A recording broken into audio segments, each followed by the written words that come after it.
We're almost there. Almost. There we go. I heard the pop. All right, I would like to welcome everyone to our joint city council and planning commission. It is Tuesday, January 29th, 2021, and I call this meeting to order. Can we have a roll call? Thank you, Madam Mayor. Councilmember Rome. Here. Councilmember Krupa. Here. Mayor Pro Tem Blumenthal. Here. Mayor Meyer. Here. Commissioner Lemke.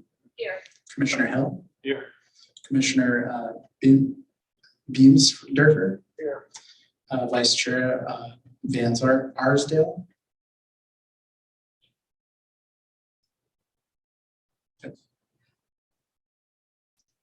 And then Chair Worth, which we were expecting on the Zoom call, but is not present.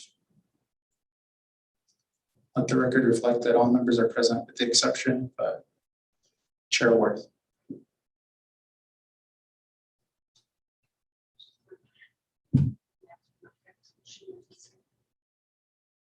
And Vice Chairman Van Arsdale.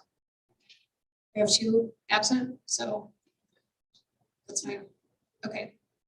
Do you want to, does anyone want to make a motion to excuse? So moved, and a second? All right, all in favor? Aye. Opposed? All right. Unanimous? Yes, my consensus, it passes. Okay, first we're going to start with our invocation by Pastor Larry Diggs, followed by our Pledge of Allegiance by Cindy Lemke.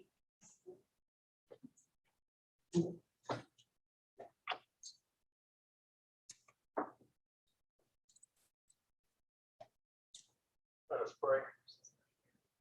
Eternal God, we thank you that as the city leaders, elected officials meet, we have the privilege of being able to gather in your name and call on you. We seek you for wisdom, guidance. We pray for protection and peace. We ask, Lord God, that this will be a meeting that will give you the glory. Help us now, God, to hear and to do. As you have put minds together, we recognize that it would take more than the collective intellectual knowledge in the room. We need your wisdom from above. Help our city, protect her, strengthen her. We're conscious and cautious to give you the praise. Thank you for the manifold blessings that you provide for each and every one of us. We yield to you tonight. To you be the glory in Jesus' name I pray. Amen. Please place your hand over your heart. Ready, begin. I pledge allegiance to the flag of the United States of America and to the republic for which it stands, one nation, under God, indivisible, with liberty and justice for all. Thank you. You may be seated. All right, next we have communications from the public. We would like to welcome the public to each come forward if they would like to speak. We will have 3 minutes. You will have 3 minutes to speak and address the council. Anyone who wishes to speak, please see our city clerk and he will have speaker slips for you available. We will start out with any members of the public that are here in attendance. Do you have anyone here in attendance that was wishing to speak tonight? Okay. What about anyone on our Zoom call? Excuse the interruption, Madam Mayor. If there's anyone on the Zoom call that would like to speak, and there is one member, Mr. David Cordero, you should be live now addressing the City Council and Planning Commission. You'll have 3 minutes to speak, and whenever you're ready, you can start your public comment. Good evening, Mayor, council members, and everyone present tonight. My name is David Cordero. I'm a representative for the Southwest Regional Council of Carpenters and represent many members that live here in the community. In considering any future projects, the city and the county should require projects to be built utilizing a local and skilled trained workforce. As of right now, in the residential industry, there is no such thing, and workers get abused and not paid decent wages and benefits. Also, local hire and skilled and trained workforce that belong to a state certified apprenticeship program. This requirement may reduce construction-related environmental impacts while benefiting the local economy. Thank you for your time, and I hope you take these items under consideration. Thank you. Thank you. Is there anyone else who would like to speak on the public comment? I do see there are a couple attendees, and right now is the time for public comment. Just raise your hand. We'll give you a few moments to respond. Seeing none, Mayor, there's no further public comment on Zoom. Okay, great. And then do we have any e-comments that you'd like to read? Thank you, Madam Mayor. Yes, we have two e-public comments that I'll begin reading. The first, named Chris. Majority of communities' activities of marketing my days difficult and challenging. Therefore, I'm still homeless, though already I should have had my priorities taken care of. Amongst the pressure for firefighters, arms, taxis, drone cars, mobile hotspots, 2 Obama phones, I am kept at limbo because of emotional feelings, which I find it very immature come time being responsible. There's much more to explain, but yet for the most part, through the experience I've dealt with, but with the animosity of how people really feel, especially in regards to one race and ethical background, basing their deepest thoughts off a word of mouth, in which I set up for not abiding into the wants and needs. Exhausted and overwhelmed, I had enough of the lies and degrading of setbacks and the filings of artificial complaints because of their hesitance due to the great amount of their own fear. I'm pretty much an open book. I have nothing to hide, neither to prove genuinely. Where can we go from here? And if so, what times for your commentary and what specific dates can we possibly set forth through follow-up and hold a physical face-to-face meeting for there's more in detail to elaborate on my safety and health alone and mentally my focus is at today. Lastly, I've developed pics and documented large amounts of evidence to speak on my behalf of this whole experience and why. Have a great day. I hope all is well on your end. That's end of first public comment. The second public comment that I've received is from Monique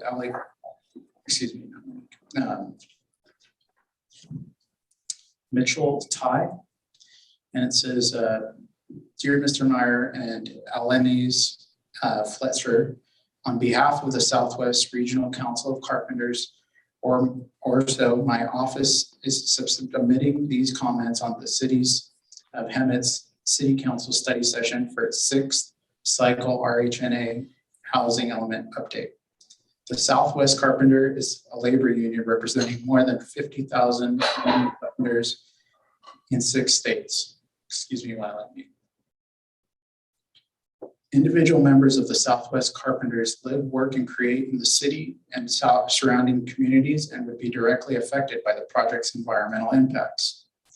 Commenters expressly reserve the rights to supplement these correspondence or comments at or prior to hearings on the project and at any later hearings and proceedings related to the project, the Government Code 65009, Section B. Commenters incorporates by reference all comments raising issues regarding the EIR submitted prior to certification of the EIR for the project. Citizens for Clean Energy versus City of Woodland 2014. Finding that any party who has objected to the project's environmental documentation may assert any issue timely raised by other parties. Moreover, commenter requests that the lead agency provide notice for any and all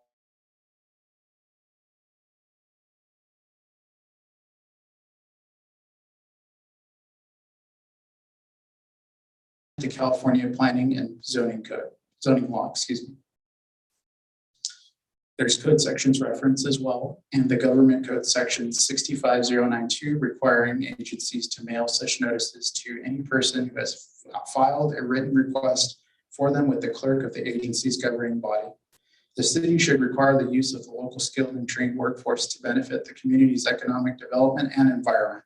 The city should require the use of the workers who have graduated from a joint labor management apprenticeship training program approved by the state of California, or at least have as many hours of on-the-job experience in applicable craft, which would be required to graduate from such a state-approved apprenticeship training program, or who are registered apprentices in an apprenticeship training program approved by the state of California.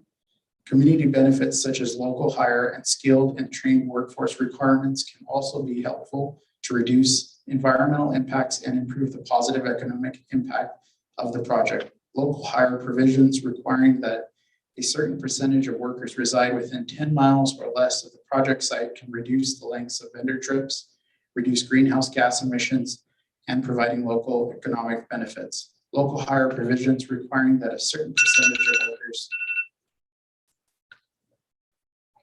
Thank you. I'm sorry, that's 3 minutes. What you can do is maybe forward those 2 e-comments to everyone here, and Yeah. then we can further review those. I appreciate it. Thank you. Awesome, thank you. All right, next we have discussion action items. So tonight's our work study to discuss the 6th cycle housing element update.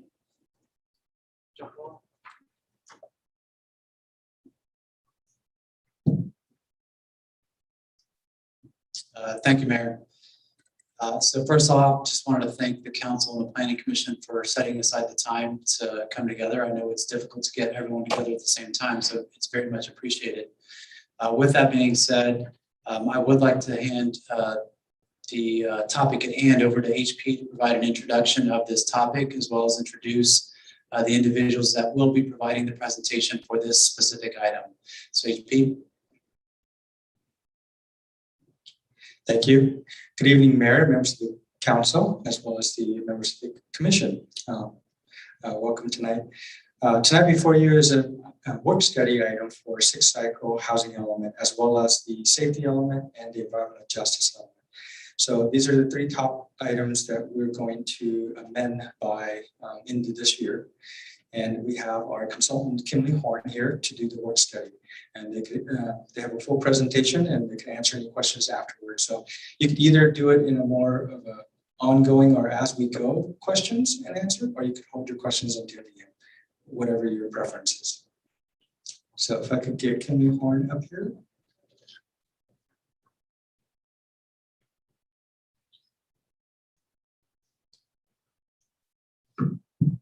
I get this right so it doesn't fall down on me here. And do you have a presentation? Oh, there it is, right there. Great. Good evening, Madam Mayor and members of the Planning Commission, City Council. We appreciate your time this evening.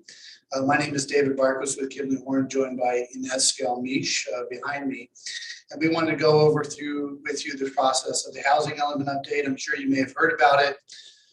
May be familiar with it and heard about RHNA and all the good stuff. We're going to give you a little study session on what that all means, and then the ability for you to ask those questions, get those clarifications. As at the end of the day, this is a document that is a representation of your policy, the intent and the aspirations of you and your community. So you take that to heart as you work through this process. We're here to answer any of those questions that you have this evening.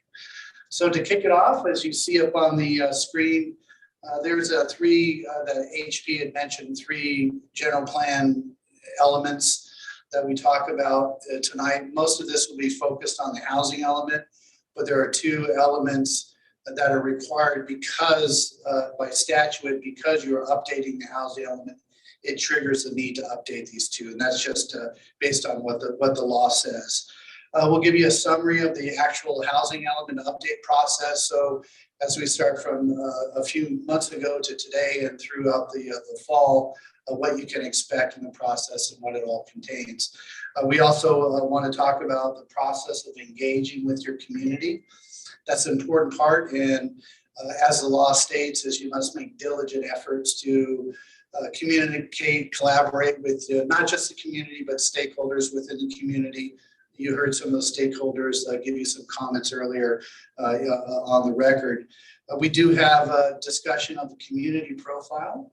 which is a snapshot of what you'll see in the housing element, is the foundation for the analysis is based on these facts and these figures and all that information. We're going to give you a little flavor of that this evening. One of the biggest parts of this is the site inventory analysis, is identifying sites. You may be familiar with the regional housing needs assessment numbers, which are around 6,000, I believe, is we have to find sites to accommodate that growth over the next 8 years. And so it's a quite in-depth process, and we'll get you through that. And then give you the next step as far as the schedule, what you can expect. On behalf of the staff, this process you'll be well aware of as we step through all the different components of this, being informed and being participants in the development of the program. So as it comes to you eventually for a recommendation from the Planning Commission and the adoption by the City Council, you have seen it a few times before that. So why don't we move forward? Updates to the general plan. If you see on the screen, you can see here the housing element update, which is essentially what we'll talk about in detail here tonight. But what you also have is the safety element update in environmental justice. You have the existing safety element in your plan today. And as is required by state law, there's a few things that we need to update. It's not a full redo. Really, it is focusing on the wildfire interface, and we're very familiar with that in recent years and some of the issues is required by the law, and the provisions of climate change legislation that came down from Sacramento that we have to address. Because of those two, there's a trigger with the environmental justice element, which is a new element that you haven't had before. It's a new requirement. And that, as you can see on the screen, talks about environmental justice in your community. It's really a policy-based document, and talks about things such as access to healthy foods and exercise, among other things. So the ability for your community to equitably and effectively be able to access those types of opportunities in a fair and equitable manner. So let's talk about the update process. The housing element is very unique. Well, somebody might chuckle when you hear that. It is required by the general plan. So the state law requires a number of elements to be adopted. This is one of those. What's unique about this one is the only one that requires review and certification by the state. So this document goes up to the state of California. They review it for all these new laws and regulations, and we'll talk about those in more detail here in a moment, to ensure that you comply with the statutory provision. So in that sense, it's unique. So we look at the plan on an 8-year cycle. You've heard the 6-cycle RHNA process. The last one we're doing, 2014 to 21, was the 5th cycle. So it's about an 8-year cycle. And really what it is it's joined with the regional transportation planning process. And so it kind of fits into that. And so that's why you see those cycles. You look on the general plan amendment. So we have, it's become to both bodies for recommendation by the Planning Commission and the City Council. So you'll adopt that as a resolution, as a policy of your general plan. So an update to the general plan. You'll note that here you see on the bottom of the screen a statutory deadline. And you'll see October 15th, and you look at the calendar and say, wow, that's pretty close. There is, within that, there's it's not an extension, but there's a buffer or a statutory 120 days that you can play with. That in terms of being able to schedule hearings and other things, working with HCD to review the document. And it's, we'll call it a little buffer that you have from the statute to allow you to accommodate those particulars. So what are the elements, or what are the components of the housing element? The housing element has a variety of features in it that are required by state law. The foundation of it really is your policy program. That's the thing that's going to live, or if you call it a homework assignment for the next 8 years, is what you have for staff to implement. But there's statutory required components of it. And you can see it here on the screen. You have the population and housing profile. Really what that looks at is the demographic conditions within your community.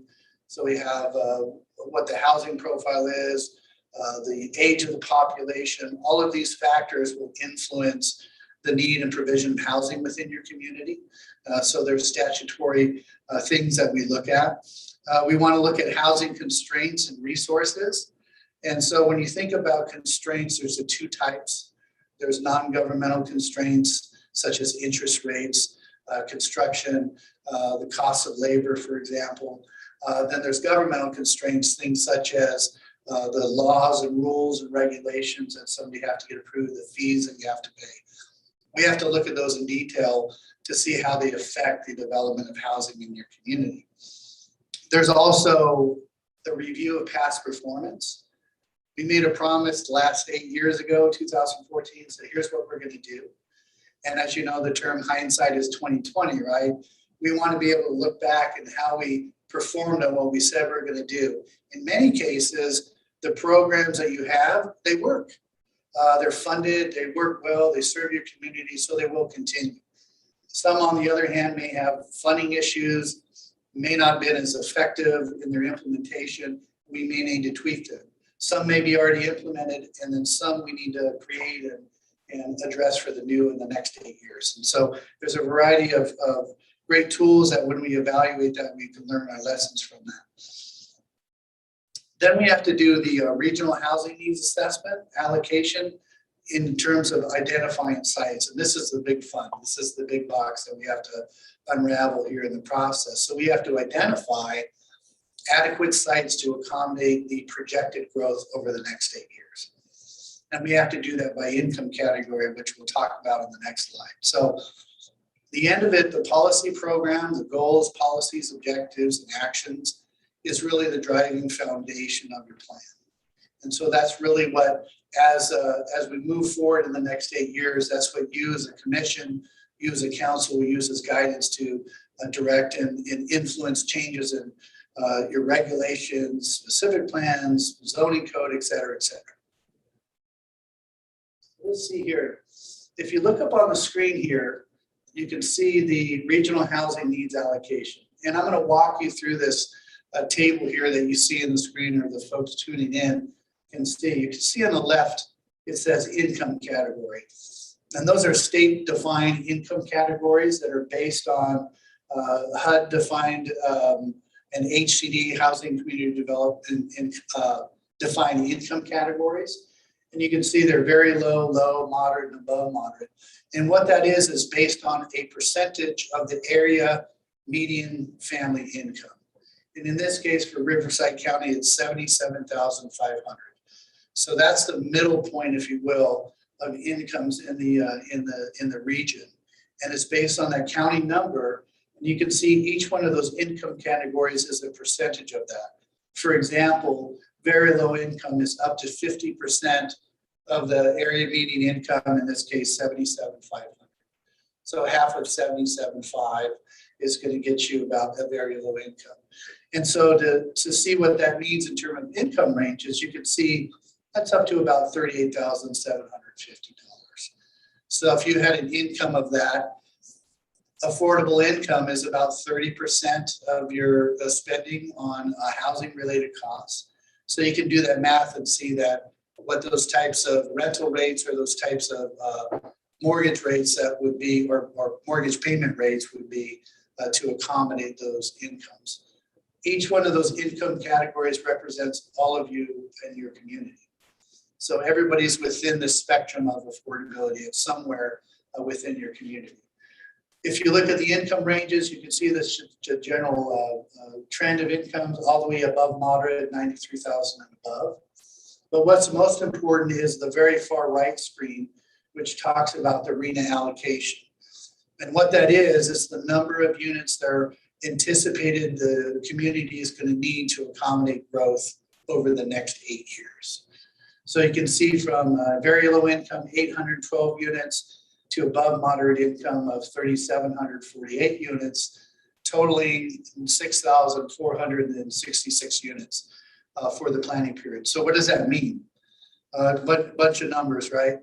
Well, what it means is the city must show the capacity to accommodate that growth of those units by those income categories. Does it mean the city needs to build those? No. What it means is that you must provide the policy and regulatory ability for the market to do it themselves if they so chose. You can assist that and provide incentives, other things to help that to work. But what you have to do is show through your policy, land use policy, that you could accommodate that number of units over the planning period. And so that's basically what HCD will review to make sure that you do that. And it's a rigorous process we'll go through here in a few slides. So what does it mean to have a certified housing element? Well, that's an important term. There's a lot of protection when it comes to the certification. Like I said earlier, it's reviewed and reviewed for compliance with statutory provisions by the state.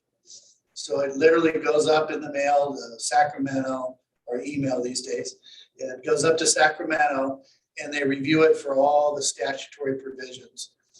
And once they determine that you meet the spirit and intent of the law, they will deem it certified. And what that certification means is that the state is certifying to you that you meet all the objectives of state law and that you quote unquote have a certified housing element. And so when you have a certification, there's a number of benefits that happen to that. And so we have this kind of a carrot approach in the law that says, well, if you do that, we may provide you access to funding and financing. For example, I believe this was funded by a LEAP grant. The qualification for the LEAP grant for this process was to have a certified housing.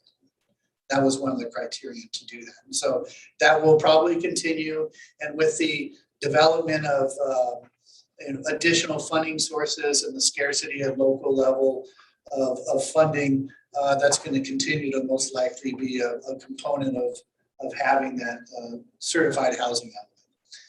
So what are the risks of non-compliance? The challenge is there's a lot of new laws that are in front of you that are compelling you to have a certified housing element. With the new laws of AB 72, I won't get into the details of each one of them, but the accountability enforcement provisions in the law are really starting to tighten the noose, if you will, at the local level to ensure you comply with what the law says. We can't just make a promise and not keep it anymore, in other words. So there's very specific regulations, laws, rules that will compel you to do that. And so without a certified element, the state and the law has the ability to provide penalties, restrict your ability to plan at the local level, among other things, that these remedies can occur. So the ability for you to be in a compliant state is an advantage to you. Here's the challenge with that. This is just a sampling. I call this the alphabet soup of Assembly bills and Senate bills. And these are just a sampling, I think 70 plus. And there is another few, SB 6, for example, ready to be coming in front of you in the next coming years. So I think since 2017, we'd had almost 70 new bills related to housing come through. So it certainly is a web, but it's the law. And so the city has to comply with all the provisions of that. We have to look at each of the elements in the plan. These are just categorized, as we see here, by the different kind of themes of streamlining, making it easier to approve projects, the accountability measures to say, if you're making sure that you actually are accountable to the actions that you said.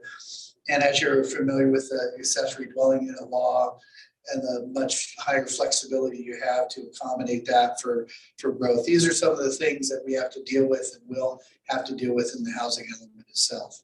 And here's another one that's a profound change from the last round, is Affirmatively furthering fair housing. And this essentially is from a federal law that came down to the local level. It was discontinued at the local level. I'm sorry, at the federal level, and California brought it back in this housing element process. And so you can see here that fair and equitable distribution of housing in the community. We have to look at our sites. We have to look at the ability to say, are we making fair and equitable ability for the entire spectrum of our community, from racial, ethnic, to age, to income. All of that is equal opportunity within your community to accommodate housing opportunities. So it's going to consider a variety of issues and opportunities, but also with that is going to influence how we do the sites analysis that we'll talk about in a moment. So and the next portion, and Inez will come up and talk about, is community engagement. And it's an important aspect as we go through this process. And we wanted to give you a quick summary on that. And if you had a question, please. Yeah, I think we need to open this up to a few questions with maybe Sure. section by section, if that's okay. Absolutely. I'm going to ask the very first question. Our land is ultimately governed by the United States Constitution.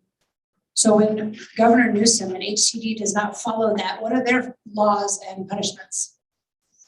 Because as an elected official, if I have to vote on something that I don't believe in, but I'm being forced to do it, it's not going to happen. Sure. I don't have an answer to that question, but I can tell you in terms of the process that we have to go through, the expectation is to follow what the statutory provisions say. But you understand the problem here is that you're speaking to elected officials and you're telling us what to do. And so that's not why we were put in these seats. And so there's going to be some problems on the state's end. That's my personal opinion. And I have a meeting with the senators tomorrow.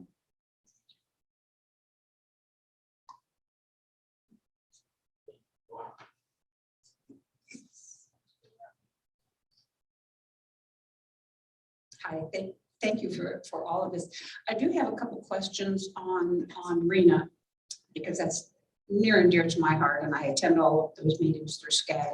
Would you like me to bring the slide back up? Not necessarily, but the question is, each cycle we have X number of units that we have to provide location for. When those are not fulfilled, which I don't think they ever are, but parcels have been designated for different income groups. Do those designations stay in effect, or can we include those designated numbers into our 6,400 that we need for the next 8-year period? You mean moving forward past 2029? Yes. If I'm understanding your question, the easy answer to that is yes. And I'll give you an example for this round. When we looked at in the 5th cycle, we looked at sites and we said, okay, here's the sites that we want to use. Some of them were developed. Now, before, if we went back 4th cycle, we would just be able to use them again. There's new provisions in the law that says you can do that, but you have to add some other things on top of that. So for example, if you had a vacant parcel that was identified in 2 rounds, if in the future, you could still identify it, but if in the future you want to use that, if that developer comes in with 20% affordable, it's by right. And so that basically means that now if it's was used in the last round and it's infill, there's different provisions that go with that. So it doesn't say you can't, but if you're reusing sites, and the point being is what the law says is, if you're using sites that never get built, we want to show some ability for it to actually have a feasible ability to be built. And those are ways that the statute says that you can do that. So if we have sites we identify in this round, they're still available in the next round, you'll still be able to use those. There may be some tweaks or some, like the 20% rule that may come into play. Because I believe we have several of those. And infill is always the biggest obstacle for doing these. I mean, I would say the above moderate income for 3,700 units probably wouldn't be an issue, because we've got probably close to 1,000 acres of raw land that developers would love to build on. It's the rest of them and the infill that we have a real issue with. And people don't necessarily like to have their real estate designated for the type of development that the city or the state says you're going to develop instead of what they want to develop. So my next question just is, in your personal opinion, Do you think the Orange County lawsuit against the HCD for the RHNA numbers is going to have any impact on the rest of us? This is, I know exactly what you're referring to. It's Orange County Council of Governments. And they, for your edification, they are conducting a lawsuit. Well, there's a lawsuit in process, and it's related to the RHNA process. So coming from the state, what happens is the state determines regional allocations of units. In the SCAG region, it was 1.3 million. I'll give you perspective on that. That's about 79% of the state's allocations thus far. It's a big number, much higher than it was in the last rounds. And the performance from the last rounds, from RHNA to actual, was much lower. So there's a lot of unhappiness of the numbers. And so what OCOG is doing is they're suing the state of the methodology to determine the validity of that RHNA process. So we don't know the full details of that. Those will come out over time. I can tell you this, there's a lot of people, a lot of jurisdictions whose ears are up right now as it relates to that. They did, if you're interested, I believe on OCOG's website, they put a letter out today. And there was a meeting at SCAG today that addressed that. I don't know, I didn't see I'm sorry, it's a Thursday meeting that may address that agenda. So that may be available for you to download on their agendas that address that issue. So it is ongoing. There's interest in the Sandag region and San Diego as well, exactly to what you said. Thank you very much for those answers. I will have questions going forward on the environmental justice, but nothing more on housing. Thank you. I have another housing question. So the government understands that the city is not in the business of building houses, right? They know that. Do they work with landowners since they have the freedom to choose what they're building, and maybe with an incentive program? Because that seems like something that would be a little more effective, because we can't really twist somebody's arm and make them do anything. We can't make them exercise. We can't make them work. Nobody's can't- made me exercise. Yes, Last yes. year. So I'm just wondering if there's like an incentive to get people to exercise or to build the type of housing that they're asking for, because that seems a little more reasonable if that's what they are asking. Yeah, and this is a challenge that you have, is that you have local decisions, but are influenced by somebody outside of your fence. And on top of that too, the restrictions or limitations in funding, especially over the last year, has been devastating to a lot of communities. The idea and the intent in many of the laws that are coming through is there's a carrot and a stick approach to that. So on the one side, it's a slap, but the other side, it's a handout to give you that. A lot of that handout is through grants and other things, just like the LEAP grant that we have, the SB2 grants, the REAP grants, and forthcoming grants and federal assistance that may come in to help to do that. But the bottom line is that in an ordinary market, especially in Southern California, it's expensive to build lower income units. But who's going to, nobody, unless they're, want to just say, here's the money. To make that work, it's a multi-tranche funding, complicated cake that we have to put together. And so to having the state, local, regional, all those folks involved in that is where the solution lies. The question is, it's very specific and nuanced to the local jurisdiction. So we need the help of not just you locally, but your regional partners and your local partners and your state partners to help to make that happen. And when you say help, like they're going to give somebody money, It they're could be going to money. give developers money to build homes. It could be money, could be in-kind assistance, could be a whole host of things. I don't know. I would speculate on that one.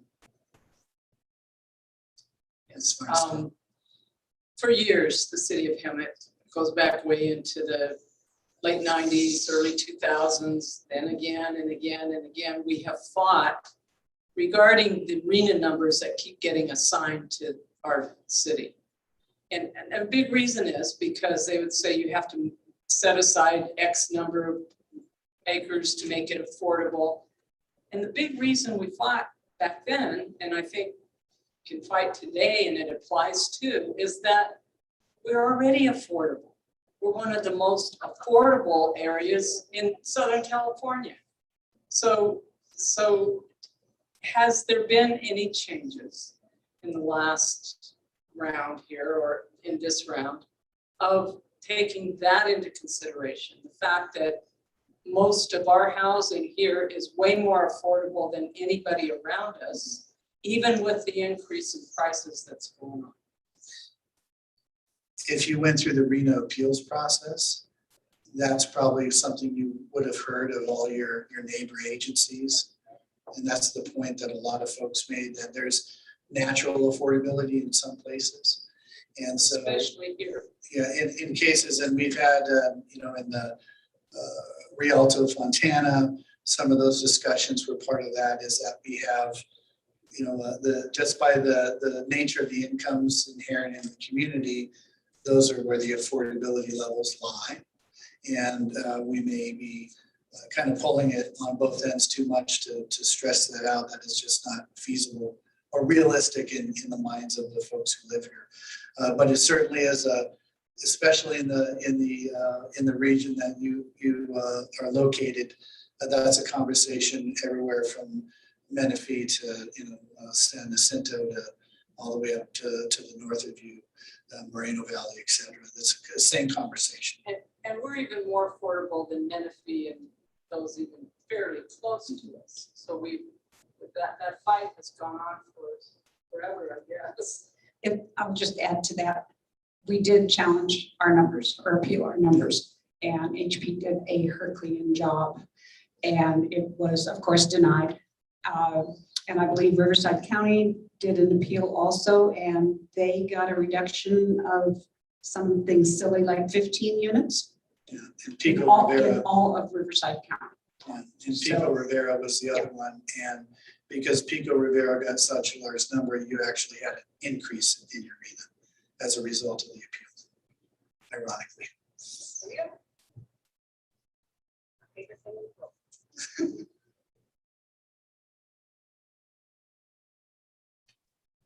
Any other questions? Would you like us to proceed? I think Ines, you want to come up and talk about the update.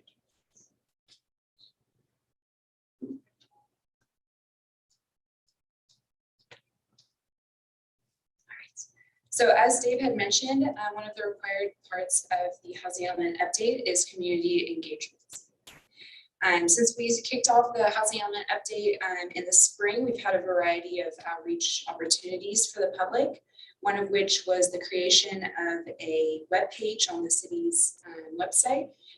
This serves as a landing page for the community to find out information about the update process, as well as any upcoming events. We had a virtual workshop. We had email outreach to local stakeholders. We had Spanish translation available for all of our materials and our presentations. And we also included online engagement through social media and the website. So on April 29th, we had our first community workshop. And this provided an overview of the update process for participants, as well as provided baseline demographics and housing data, which we'll give you a little glimpse of next. And we also had some participant activities. So we wanted to get some initial feedback from the community on their experience with housing in Hemet. And some of the feedback that we received was that there's an imbalance of jobs in housing. There's a need for multi-generational and senior housing. There's a high cost of development in the city. The downtown needs some revitalization, and mixed use housing is a solution to jobs and revitalization. And the workshop was recorded. It's available on the city's housing element webpage. And we also have a recording in Spanish available for Spanish speakers as well. And on the screen here, you'll see this is a schedule of our engagement opportunities thus far and the upcoming events. We've had, as I mentioned, our first workshop. We have our study session today, and then upcoming, we'll have a second workshop, which will introduce the public review draft. That will be released on the same day and will be available for public comments and review for 30 days. And then we'll conclude with a public hearings, and it's currently scheduled for the fall. So next, we'll give you a little glimpse at the community profile. So just some data that will be included. Let's see if we have any questions on this section. Do you guys have any questions for the community engagement? Good. How well attended was your workshop? I would need to double check. I would need to get back to you on the exact numbers, but we do also have it recorded in English and in Spanish on the website for those that weren't able to attend as well. You can email the stats to all of us. We would appreciate that. And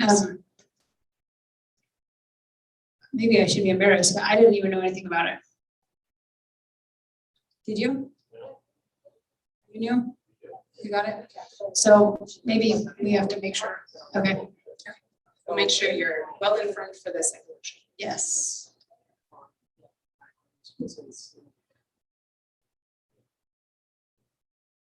All right, so the community profile. So this is a section, an important section of the housing elements. It provides some demographics on the community as well as housing and economics in Hemet. Most of our data comes from the U.S. Census, Census, and provides projection statistics. And this is important because it sets the baseline for the rest of the housing elements, and it informs the policies and the programs that are adopted through the housing elements. So as you see here on the screen, the population of Hemet has only been increasing, and it's projected to continue increasing through 2040. We have here a breakdown by race and ethnicity. The city of Hemet is mostly made up of white population with Hispanic and Latino representing about 45%.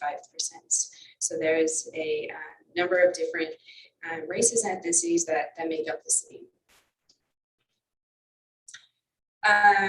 As far as households, almost half of the city is made up of married couple families. And another 35% are non-family households. And so this might include people living alone or with roommates or people they're not related to. And the majority of households are owner-occupied as well. Half of the city's housing stock is made up of single-family detached homes. And compared to the rest of the region, Hemet does have a large percentage of mobile homes, making up almost a quarter of the housing stock. And here you see this table graph shows you the years housing was built throughout the city. A large portion was built between the 1970s and 1990. And then decreased a little bit with another boom during early 2000s. And next we'll give you some more information on our site's inventory. We have one question on that section. In reference to the demographics. In reference to the demographics, then we talk about poverty level. And in the whole 64, 66, where our target number is, do they factor into poverty level at all with what's going on? Because I know Hemet is near poverty level. So that we didn't give you any of statistics figures on that just now, but that is included as part of the economic review within the community profile. So we will have a portion on income and poverty as well. I have one question on that. Does your community profile kind of go hand in glove with what we have to do for CDBG and HUD and also with SCAD profile of the different communities in our region? Yes, it does. When you do the profile profile and you're considering the poverty level, one thing that I think this council has argued, previous councils have argued, when we go after people to come to town for commercial business, is that the level of income is lower amongst our seniors. However, the majority of their income is spendable income as a rule. And I don't know if that can ever factor into your poverty level. Just because somebody has quite a bit less in income, most of the time it's not considered that they don't have a house payment, they don't have a car payment, they don't have kids to take care of. And so it's a lot different than it is when you've got families at that same income.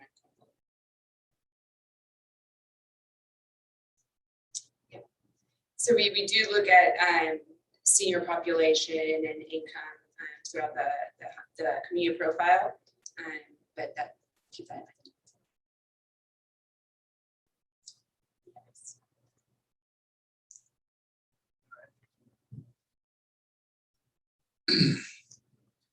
Here's the fun part, site analysis, right? Let's find sites that we don't necessarily have, but you have a lot of good things going for you in the sense that you have some vacant land. And like we said before, the process of analyzing, which you're not gonna like, there's a lot of new regulations that come with this, right? AB 1397, among others, has specific provisions that Ms. Krupka had mentioned earlier with the reuse of sites in future RHNA periods, for example. The size of the sites, there's we call a Goldilocks provision, not too small, not too large, kind of a situation that we have. So here's some of the requirements for the identification of those sites is we have to identify the sites by income category now. And what does that mean? That means if we have a parcel, an APN, we have to define an assumed income level that would build at. That's very speculative. And so what that requires you to do is to say, okay, if we identify that by income category, what happens if it isn't built that way? Well, we have to ensure that we have additional sites to accommodate the net remaining need of our RHNA. So if a site was identified for lower income, above moderate income was in there, whatever that number assumed for lower income needs to be met on sites that are currently remain available. What that means is no net loss. And so the provisions in the law, we talk about no net loss to say, we have the 6,400 and some odd units, a buffer on top of that to protect you from that. So not only do we have the RHNA number, we may have a buffer that we put on top of you to protect you from the no net loss provisions of state law. So you can see on the right of the screen, this is the inventory sites. It must include the APN, the size of the parcel, what the existing land use policy is for the parcel, what the existing user activity, if it's an infill and a non-vacant site, whether it's as publicly owned or as lease provisions. For example, if we said, oh, that's a great site, but it has a 20-year lease on it, maybe it's not as great of a site as we thought it would be. Ability and access to infrastructure, wet and dry utilities, both of those. We have to identify it, like I said, with income category and whether or not we use it in past cycles, because as we talked about earlier, different provisions if we use it in past cycles, if it's vacant or non-vacant. So here's the site selection criteria that you see.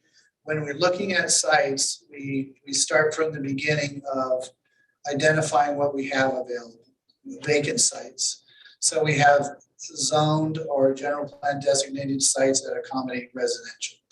That's a good thing. So we have vacant sites that have no improvements on it, and the definition of what vacant is different now.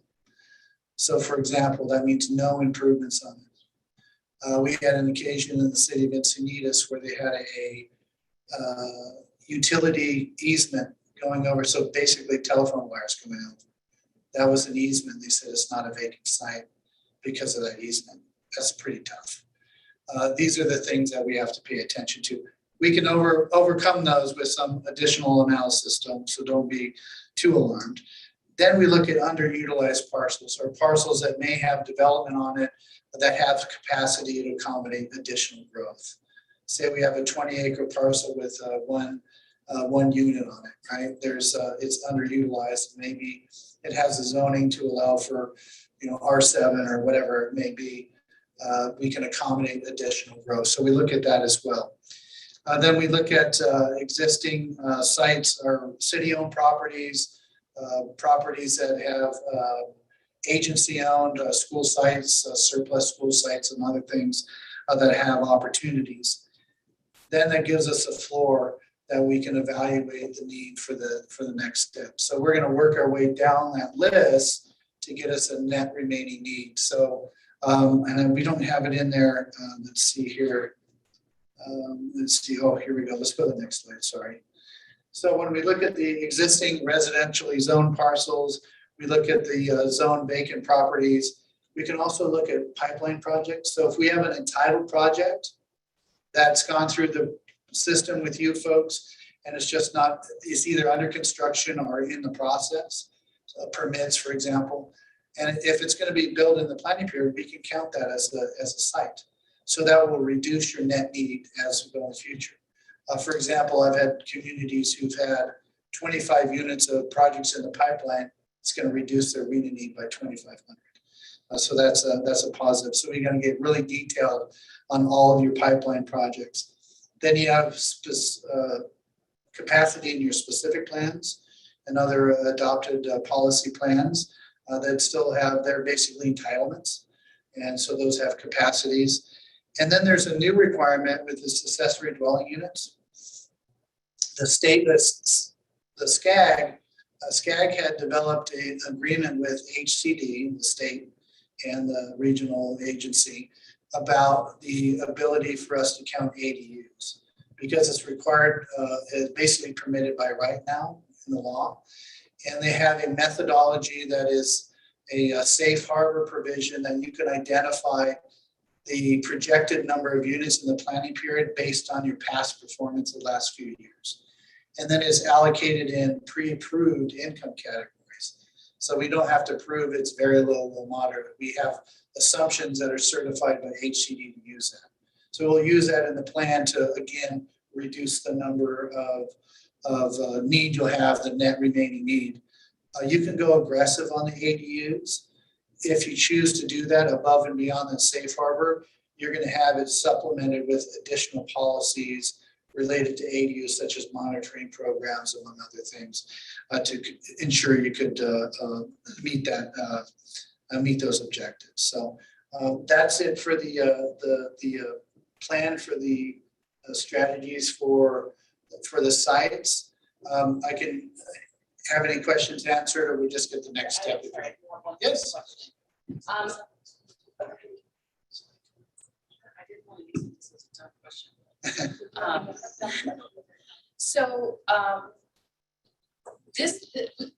The city is just responsible for policy and regulatory opportunities, right? So you like the mayor was saying, we can't force someone to build or not build, right? So this is just about policy and regulatory for opportunities, correct?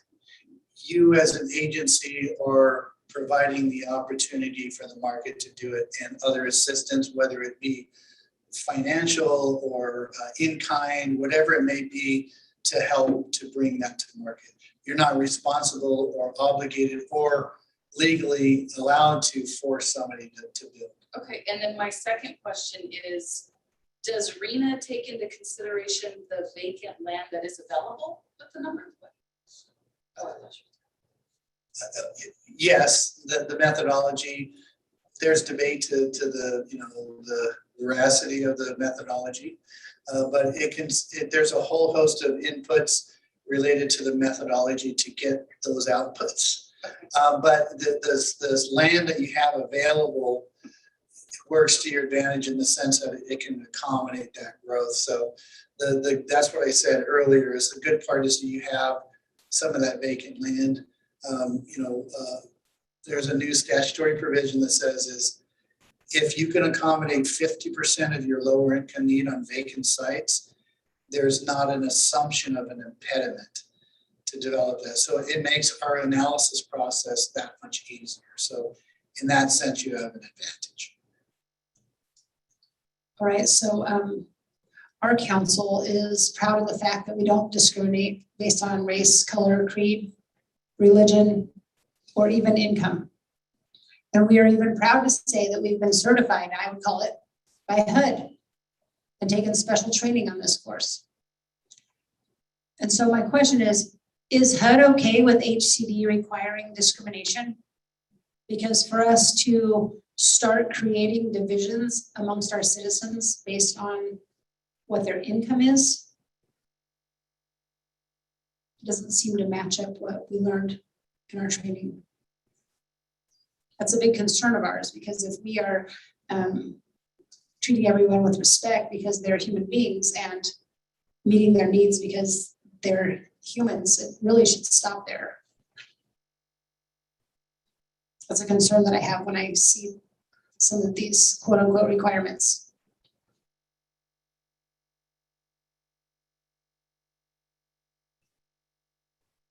I have a question also, and I might need some help from HP on this, but seems to me that there's another imposition by the state, and I use that term specifically because every time we seem to turn a corner, the state is imposing something on local decision making. And one of the concerns I have is our ability to translate or capture city-owned acreage, because we have some of that. But there's a new provision that the state imposed that says that's not really our decision initially. We have to go through a process to see if somebody else wants to buy it and make a use of it other than what we might have in mind. So it almost seems like a catch-22 where the state says, well, you can use your vacant property to meet your RHNA requirements. Oh, but you can't use your vacant property because you've got to make it available for another use first. And only if that doesn't develop or proceed, then you might be able to use it. It's exasperating that every time we try to make progress as a community, the state is mandating things that take away local control. And I don't mean to shoot the messenger. I know you're doing what you can, and you've got a complicated, sticky web of issues, and it seems like our legislators don't seem to have anything better to do than come up with not refining something and making it better and more reasonable for local control.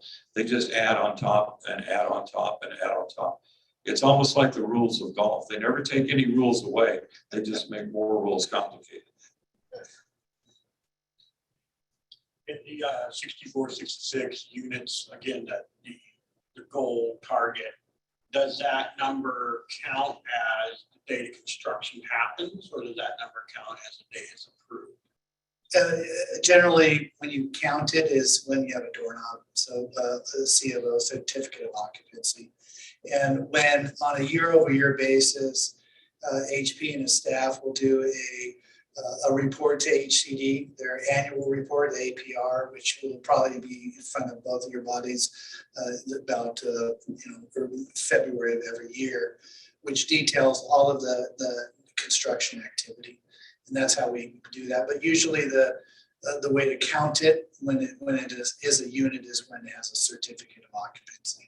And that 8-year projection, just as you were saying, you just want to plot where they need to be, or you want to put them in the plots of where the income brackets are, but doesn't necessarily have to be completely fulfilled. Is that correct? Well, let's put it Like this we don't have that whole 64, 66, just say we did 5,000. Well, I mean, let's say the market crashes tomorrow and there's no, like 1993, and we can't control that. So the performance may, may go up or down depending. But what's important at you is you've opened the door of opportunity for those to do that. And so if the market changes, other influencing factors out of your control influence the speed and the extent of construction, well, you've already done your job in terms of your policy document to accommodate what you can control. And one question, and I realize this is really getting into the weeds, but in the RHNA assessment of units that have been counted in whatever category they are, and then as in the case in the last couple of years, and at least in the last week or so, we've had numerous apartment fires that have created a lot of apartments that are no longer usable.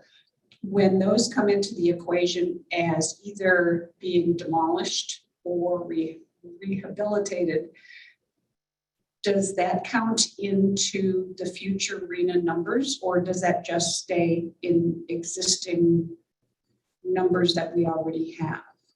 You're only, in that case, you're just replacing. what you Just a already have. replacement, but if the apartment building is scrapped, then we've lost more ground, correct? I mean, then, Yeah. then our numbers would increase in that particular area, income area, which is discriminatory. But I'm just thinking, I've just lost a whole lot of units in my district to fire. And you lost units last year to fire. So we're gonna have to talk about that later. Here's another item that we should probably talk about, but housing and community development, right? That's the name of this group that's trying to be so pushy. It's the State Department of Housing. Yes. Yes, HCD. Those people, are they more concerned about housing or community development? Because when I'm hearing all of these things, we're talking about merely using all this land for housing.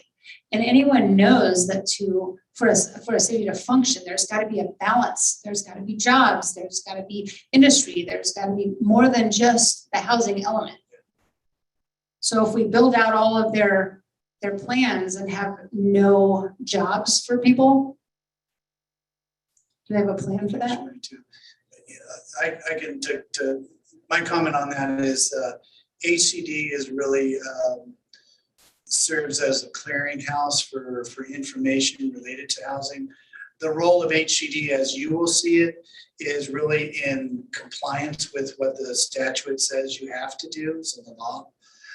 But they do have a lot of programs and other things, funding among other things, that are resources for local agencies to do. So in that sense, that community development aspect, there's some portion of it there. But this is a point where this plan is not the state's plan. This plan is Hemet's plan. It's not going to be Hemet's plan if the state is telling us that. So Right. don't say that, because that'll make us just go crazy up here. I promise. In the sense of when you're considering your policies and your programs, there's two pieces to that.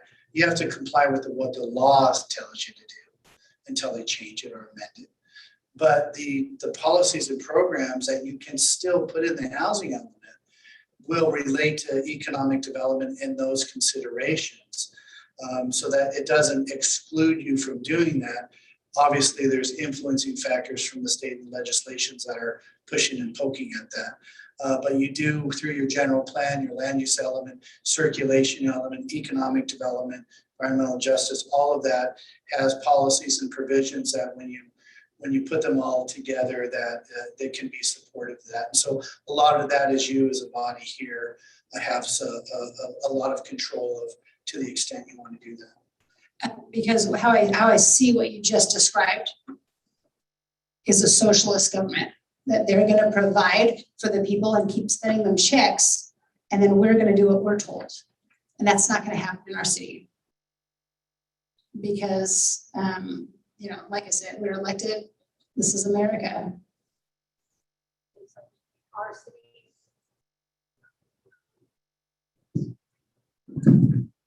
We're back. Our city has a fiduciary responsibility to the citizens of Hemet. And it's looking after the entire city as a whole. And so we will stay balanced. And the law cannot require us to turn our back on our citizens. That's just for the record.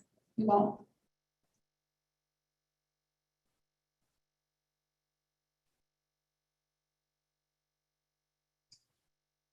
Want to see next steps? And then we can open it up to additional questions and comments and directions to provide your housing team. So you see some next steps. This is not the end. This is only the beginning. As I always like to say, 90% of the work's done in the last 10% of the project. So once the rubber starts to meet the road, you'll be able to see a number of the constraints and resources and all of the data, the information that we're required to have as part of this plan, which will influence some of the policies and programs. We'll be looking at the review of past performance. You'll get the benefit of how you did on some of those. Those are going to lead into the next step, and as we start to identify those sites to accommodate that the 6,400 plus or minus units. There'll be another additional workshop with the community. We encourage all of you, as to the extent it's not a Brown Act violation, to attend. We'll have a public review draft and we'll release that not just to the public, but stakeholders. Those folks who are interested can comment on that. We'll get the feedback from not just you, but the community as well. It goes up to state for review and compliance review. And then we'll come back to you later this year for that adoption. So like I said, the state will identify for you what pieces within the plan itself need to be amended if necessary to comply with the law. It is at the local government's discretion whether they want to follow with that or not. You can still adopt a housing element if it's not compliant with what the requires. You won't have a certified element, and there's the risk profile that's with that. But you can confer with your legal counsel on the implications of that. I won't answer that for you. So we have a lot of work to do in the next coming months. What we're looking for you to close out to any additional comments or concerns or direction you would like to give us as we proceed through. We're happy to accept those at this point. So if the staff had anything they wanted to comment on, that concludes our presentation. Before you go, Stephen, obviously all of you will go through he's emailed us the slideshow so you can review it. And you guys have included your email address. So as they have questions, they can just email you directly on here. Is that how you want us to do that for your group? How we do it through the city? Mm-hmm. And then I'll make sure that. Okay, through Monique. That's the email on here, or HB? Just send it to you? Yes, it's me. I'll forward it up. Okay. Okay, perfect. So everybody, if you think of more questions after you leave, this isn't your last time to get answers. Okay, Stephen. Absolutely, thank you, Mayor. So I definitely heard a lot of consternation and a lot of gnashing of teeth. Again, I know we didn't want to shoot the messenger. And the other thing that I would point out is that he's being funded by a LEAP grant. So I'm not sure to the extent what work Kimberly Horn can do for you to undermine the objectives of HCD. But presumably they're going to work towards a plan that's compliant with the state objectives. And then the city council will have to make the policy decision on what you want to do with that plan. And I think that a good part of that, based off of the conversation that I heard tonight, is going to be understanding what the risk profile is under state law and the regulations if you decide to deviate from the numerous statutes and regulations that the state has put in front of you. I know we touched on those briefly. They include various enforcement mechanisms from the state. But as a city attorney who firmly believes in local control, I absolutely understand the frustration that's coming from both the Planning Commission and the City Council, especially, I believe you, Mayor, brought up the need to have a balanced community. I think when we look at the income levels, and I think that's something that will be included in the housing element, we look at the we do have lower income levels, but as Commissioner Van Arsdale pointed out, we also have a unique community in terms of the number of retired people that we have in our community who may have a higher percentage of disposable income they don't have all those bills to pay that working age people do. We also have a much higher percentage of mobile homes in our community than you see in others. And so, like I said, by definition, this is an affordable community. It's an affordable place for people to live. So I think on the legal side, we'll have to make sure that the councils and the planning commission are fully briefed on what the options of the city are, both in terms of maybe appealing certain aspects of this, challenging certain aspects of it, and then what risks the city would face if it decided to go too far afield of what the state's looking for from us. Thank you, Mayor. Yeah, I appreciate that insight, and I certainly don't want to put the city in a predicament where the state imposes enforcement leverage on us, because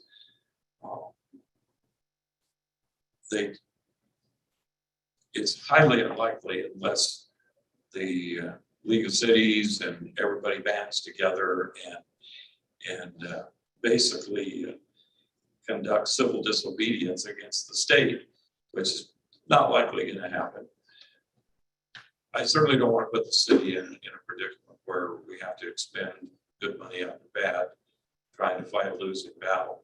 But I certainly would appreciate all of our options of legitimate appeal and trying to make the strongest case that we have, because the state's one size fits all doesn't fit all. And certainly this valley and this city in particular is not your typical community. It's not your typical city across the state. And I'm sure other communities would say the same thing, but there are a lot of unique features that commissioners and council members have already brought up. So I would encourage us to exercise every reasonable effort of appeal, but I certainly don't want to put the city in jeopardy either.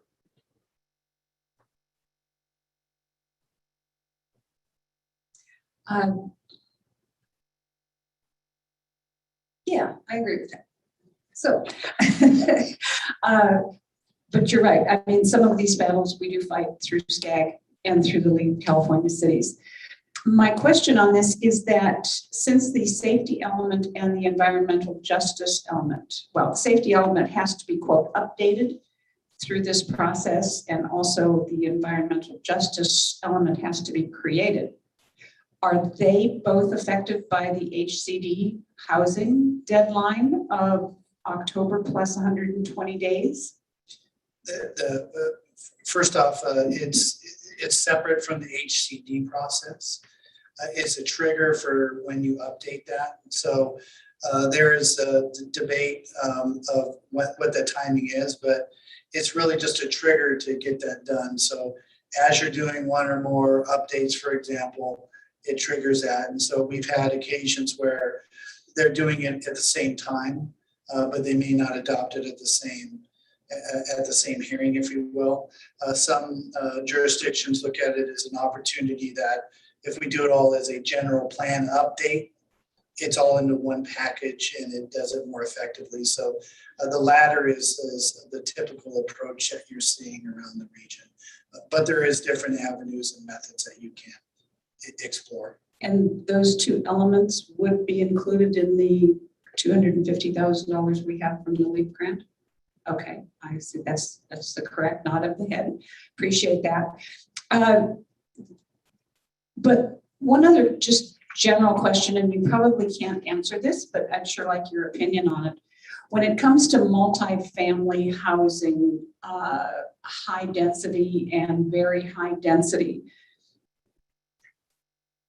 there are people in Sacramento at this point that are trying to push through a decrease in the number of parking spaces that you have to have for apartment complexes. But from what I'm gathering, they'd like it to be a blanket. Everybody gets treated the same way. However, we are not a transit-oriented destination, or we just don't have public transit to any big degree out here. And everybody does need a car.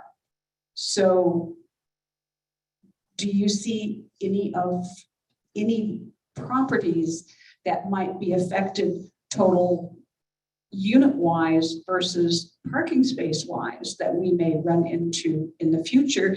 And if we designate a property as high density or very high density based on current parking space requirements, could the HCD come back and say, you've got to reduce your parking spaces and increase the number of units you have in that development? And I realize this is speculation on your part, but I'd really like to have your opinion. HCD won't generally say you have to do that. They look at that as an incentive, but if you look at things such as density bonus, there's some provisions where the developer has the option to request for those reductions in there to make the project feasible. So in that case, there's some control on the developer side to do that. But those are far and few in many respects. HCD looks at parking reductions in many cases as an impediment, and that you don't have enough, among other things, and tandem parking. So they look at that in the plan, in the analysis that we're doing, in the resources constraints. We actually look at that as well. So they won't regulate your requirement to do that. They can only say, look at it from the standpoint of making the projects feasible in some considerations. And so what a lot of jurisdictions have done is they put a policy in the plan that says we will look at provisions for parking to see if it's appropriate and analyze the market for reductions in parking if it's even a feasible alternative. Based on that, we'll make a decision if we want to change the policies, regulations, etc. I have some questions. So what I've seen in the past in other cities for housing projects is units set aside in the project for low-income housing. Has that been done in the city of Hemet in the past, and how do we approach that? Has that been considered? Is that something that, my question is that something that we have considered?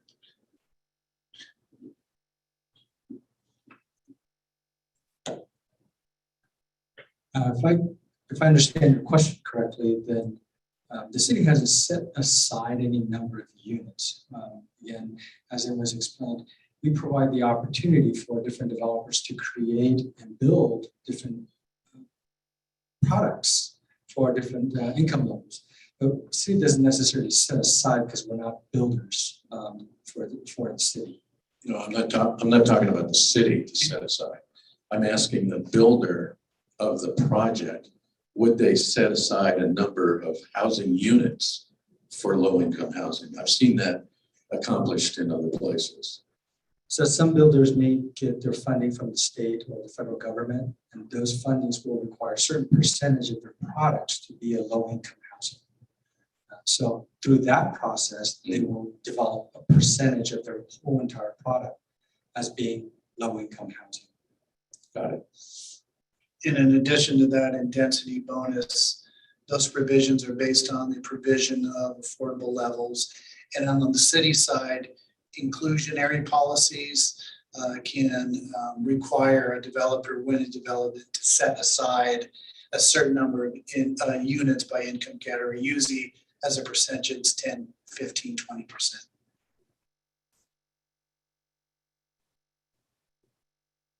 Okay, so to wrap this up, so if we do our due diligence to do the best we can in that kind of scenario, I would imagine that even if we didn't meet the RHNA numbers, then at least we could make an argument that we have, done a good enough job to, meet the criteria. I would think that would be a good argument. Who knows? The best you can is usually the best argument you can make. Right. Made sense to me. One thought just occurred to me, and this may require speculation again. But there's been a number of accommodations made throughout the state and the nation because of the pandemic. We've had moratoriums put on delinquencies and moratoriums on evictions. Are you aware of, or do you anticipate any kind of pandemic-related adjustment to the HCD requirements?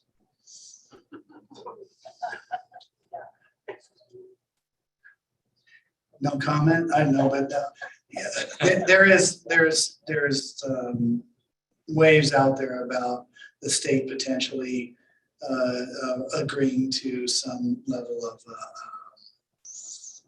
expansion of the deadline for RHNA, but that's all speculation. I can't confirm or deny that, but there is conversations. Yeah. Thanks. All right, any other questions or comments? Dana? Just curious. So you said this RHNA analysis was a significant percentage increase from past analyses. Do you have an exact percentage number increase from the last assessment? I don't know the exact number, but I can tell you on a jurisdiction by jurisdiction basis, we've seen increases in the thousands of % range. In Newport Beach, their RHNA number was 5. In the last round, it's 5,000 this round. And most of that is for lower income. For example, Fontana has, I think, 17,000 units, which is more than double. We're seeing these numbers, these huge numbers coming out. And what the governor had said was this was a stretch goal. And I think everybody said that is pretty good stretch. And so you're having this across the region as these numbers that are comparatively exponentially larger than the prior. Okay, so thank you. Sounds like our governor is just reasonable. Wow. All right, anybody else? We're not just a Yeah. All right, with that, right, he was saying, yes, we are a disadvantaged community. But, yeah. Be reasonable with those numbers. We'll put a call into his office too. All right, thank you very much for your presentation and for all the knowledge that you shared with us today. I can't say that I'm looking forward to this, but somehow we'll come to some conclusion. And remember, if you have any questions, just direct them to Chris and then he'll forward them and get you the answers. All right? All right, thank you. With that, our meeting is adjourned.